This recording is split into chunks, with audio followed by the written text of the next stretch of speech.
A person can see clearly object only when they lie between 50 centimetre and 400 centimetre. एक person किसी object clearly कब देख पा रहा है, जब वो 50 सेंटीमीटर और 400 सेंटीमीटर के बीच में लाई कर रही है उसके आंख से, ठीक है। In order to increase the maximum distance of distant vision to infinity, अगर उस ऑब्जेक्ट समझो एक तरीके से इन्फिनिटी पे रखते हैं तो the type power of correcting lens the person how to use will be, means कौन सा लेंस लगेगा और उसका पावर कितना होगा। मीन्स क्वेश्चन जो कह रहा है सबसे पहले उसको लिखते जाएंगे, आप लिखा गया 400 सेंटीमीटर, तो यू ले लेते हैं हम लोग, कितना हो जाएगा हमारा 4 मीटर, इसको मीटर में कन्वर्ट कर लेंगे 4 मीटर हो जाएगा। कहा गया maximum distance to the object to the infinity, means we हमारा क्या हो जाएगा, इंफिनिटी हो जाएगा। अब हमको निकालना क्या है, पावर निकालना है। हम लोग को पता है पावर का फॉर्मूला क्या होता है, पावर इक्वल्स होता है 1 अपॉन फोकल लेंथ, मीन्स इसके लिए क्या निकालना पड़ेगा, पहले फोकल लेंथ निकालना पड़ेगा। मीन्स फोकल लेंथ हमारा क्या होगा, तो यहाँ पर अप्लाई करते हैं, लेंस फॉर्मूला अप्लाई होगा, लेंस फॉर्मूला अप्लाई करते हैं। लेंस फॉर्मूला होता क्या है, 1 upon v minus 1 upon u equals to 1 upon f. यहाँ पे f निकालना है, 1 अपॉन यू कितना दिया गया, आप हम लिख देंगे 4, यहाँ हो जाएगा 4, और ये कितना दिया गया इन्फिनिटी, तो कितना आ जाएगा हमारा f इक्वल्स टू -4 मीटर आ जाएगा, ठीक है। ये हो गया हमारा फोकल लेंथ। तो पावर यहाँ से कितना आ जाएगा, power equals to 1 upon -4, means कितना आ जाएगा 0.25 यूनिट क्या होती है पावर की, डायोप्टर। तो पावर इक्वल्स कितना आ जाएगा 0.25 डायोप्टर। है कौन सा लेंस यहाँ पे, कॉनकेव लेंस। कौन सा यूज किया गया, कॉनकेव, निगेटिव आया पावर, माइनस का आया, तो कौन सा लेंस है यहाँ पे, कॉनकेव लेंस यूज किया गया है। तो कौन सा लेंस यूज किया, कॉनकेव लेंस, और पावर कितनी आएगी 0.25 डी, यही क्वेश्चन में पूछा गया था। ऑप्शन देखो कौन सा मैच कर रहा है, option B is correct. A linear aperture whose width is 0.02 centimeter is placed immediately in front of a lens of focal length 60 centimeter। एक linear aperture जिसकी width दी गई 0.02 सेंटीमीटर, उसको किसके सामने रखा गया, एक लेंस के सामने रखा गया जिसका focal length दिया गया है 60 centimetre. The aperture is illuminated normally by a parallel beam of wavelength। यहाँ पे वेवलेंथ कितनी पड़ी उस अपर्चर पर, 5 × 10⁻⁵ centimetre. The distance of first dark band of the diffraction pattern from the central of the screen. यहाँ पे थोड़ा सा क्वेश्चन घुमाया गया, पूछा गया है फर्स्ट डार्क और सेंटर ऑफ द स्क्रीन की डिस्टेंस पूछी गई, क्या होगा। मीन्स हमसे पूछा गया है पोजीशन ऑफ फर्स्ट मिनिमा, क्या पूछा गया है, पोजीशन ऑफ फर्स्ट मिनिमा क्या होगा। इसका फॉर्मूला अप्लाई करेंगे, डायरेक्ट आंसर आ जाएगा। सबसे पहले गिवन वैल्यू क्या क्या दी गई उसको लिख लेते हैं। ए हमारा दिया गया है 0.02 सेंटीमीटर, इसको मीटर में क्या लिखेंगे हम लोग, 2 × 10⁻⁴ मीटर लिख सकते हैं। लैम्डा कितना दिया गया है, 5 × 10⁻⁵ सेंटीमीटर, इसको भी कन्वर्ट कर लेंगे, कितना हो जाएगा 5 × 10⁻⁷ मीटर। और कैपिटल डी कितना दिया गया है, दोनों की इसके बीच की डिस्टेंस 60 सेंटीमीटर दिया गया है, ठीक है। इसको भी कन्वर्ट कर लेंगे, क्या हो जाएगा 0.6 मीटर हो जाएगा। फॉर्मूला अप्लाई करते हैं, फर्स्ट मिनिमम का अगर निकालना है पोजीशन तो क्या फॉर्मूला होता है इसका, y equals to D lambda by A के इक्वल होता है। लैम्डा डी हमारा कितना है 0.6 आ गया, लैम्डा कितना है 5 × 10⁻⁷ अपॉन ए कितना है 2 × 10⁻⁴। इसको सॉल्व करेंगे कितना आ जाएगा 0.15 सेंटीमीटर। तो करेक्ट आंसर कौन सा होगा, D is the correct answer. An astronomical telescope has objective and eyepiece of focal length 40 cm and 4 cm respectively। Astronomical telescope है जहाँ पे ऑब्जेक्टिव और आईपीस का फोकल लेंथ दिया गया है, ठीक है। तो सोल्यूशन में साथ लिखते चलते क्या होगा, एफ ओ दिया गया हमारा 40 सेंटीमीटर और आईपीएस का दिया गया focal length means f e दिया गया है 4 centimetre. To view an object, अगर ऑब्जेक्ट मुझे देखना है 200 सेंटीमीटर अवे रखा गया है ऑब्जेक्टिव से, the lens must be separated by a distance, means lens के बीच का सेपरेशन पूछा गया एस्ट्रोनॉमिकल टेलीस्कोप में। जो ऑब्जेक्टिव और आईपीस रखा गया दोनों के बीच की डिस्टेंस क्या होगी, मींस लेंस सेपरेशन क्या होगा। तो डिस्टेंस बिटवीन लेंस क्या हो जाएगा, डिस्टेंस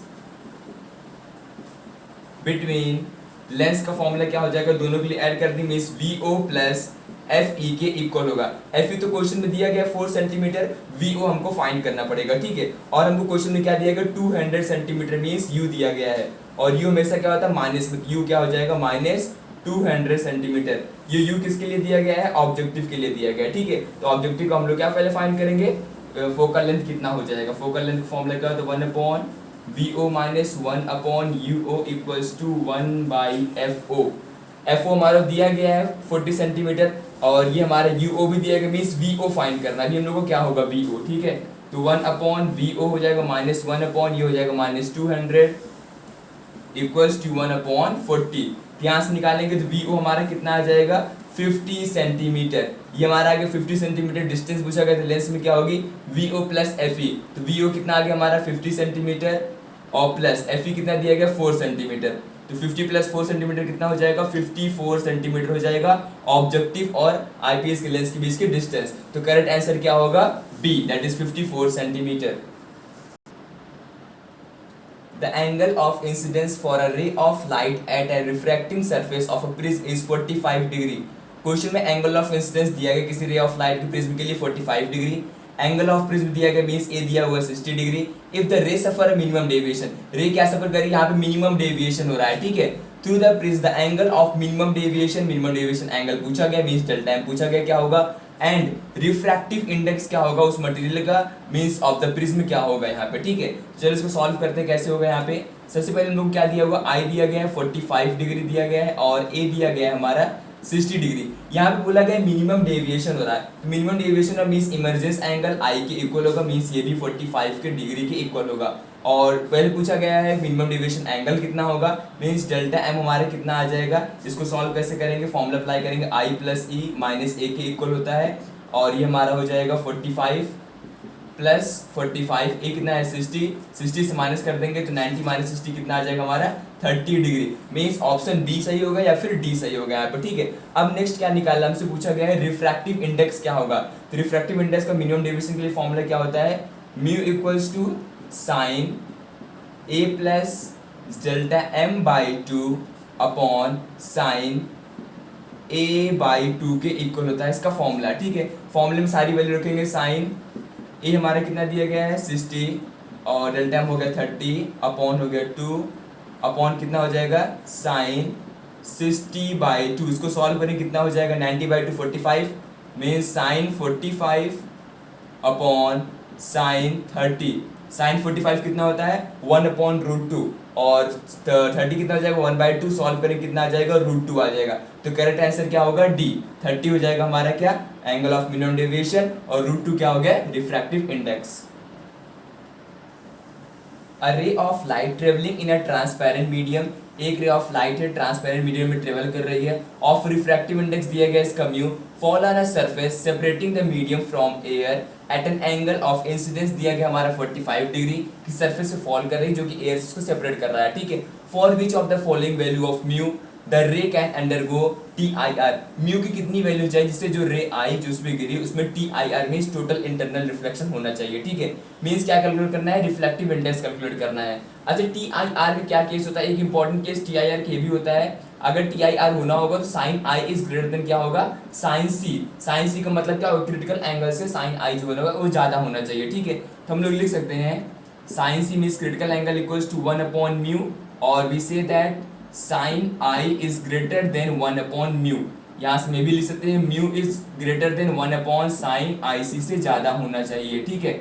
म्यू जो होगा वो साइन आईसी से ज्यादा होना चाहिए। चलो इसको अप्लाई करते हैं तो म्यू हमारा एंगल कितना दिया गया है 45 degree. Mu must be greater than 1/साइन 45 डिग्री और साइन 45 कितना होता है 1 यहाँ पे लिखेंगे इसको √2 के बराबर means mu must be greater then 1√2 हो जाएगा यहाँ पे और √2 की वैल्यू कितनी होती है 1.414 मीन्स जो भी आंसर आना चाहिए उसका जो रिफ्लेक्टिव इंडेक्स होगा वो कितना होना चाहिए 1.414 से ज्यादा होना चाहिए, तभी वो TIR के केस अप्लाई होगा। पहला वाला भी नहीं, दूसरा वाला भी नहीं, हाँ तीसरा है, थर्ड वन इज करेक्ट, चौथा भी नहीं है, ठीक है। तो करेक्ट आंसर क्या होगा सी। The magnifying power of telescope is 9. Magnifying power दिया गया टेलीस्कोप का 9 है। When it is adjusted for a parallel ray, the distance between the objective and eyepiece means objective और आईपीस का मीन्स एक पैरेलल रेस आ रही है वहाँ पे और ऑब्जेक्टिव और आईपीस का डिस्टेंस दिया गया 20 centimetre. The focal length of the lens, lens का फोकल लेंथ पूछा गया है। पहली बात यहाँ पे मैग्नीफाइंग पावर ऑफ टेलीस्कोप कहा गया 9 है और magnifying of telescope power of telescope कितना होता है FO/FE मीन्स कितना दिया हुआ है 9 दिया गया है, ठीक है। अब यहाँ पे क्या कहा गया है ऑब्जेक्टिव और आईपीस के डिस्टेंस दिया गया है मीन्स क्या दे दिया गया है FO+FE भी दे दिया हमको कितना दिया गया है 20 सेंटीमीटर। अच्छा यहाँ से हम लिख सकते हैं FO = 9 × FE भी लिख सकते हैं। इसको उठा करके यहाँ पे रखेंगे क्या हो जाएगा 9FE plus F e equals to 20 centimetre, तो यहाँ पे हो जाएगा 10 f e equals to 20 centimetre, तो यहाँ से कैंसिल आउट हो जाएगा, तो एफ ई कितना आ जाएगा हमारा 2 centimetre. F o plus F e कितना है 20, अगर एफ ई आ गया 2 तो एफ ओ कितना हो जाएगा हमारा, यहाँ पे लिख देते हैं हम, एफ ओ कितना हो जाएगा 18 सेंटीमीटर। तो एफ ओ भी आ गया हमारा 18 और एफ ई आ गया 2 सेंटीमीटर, तो 18, 2 कौन सा आंसर होगा, answer number C is correct, 18, 2 centimetre.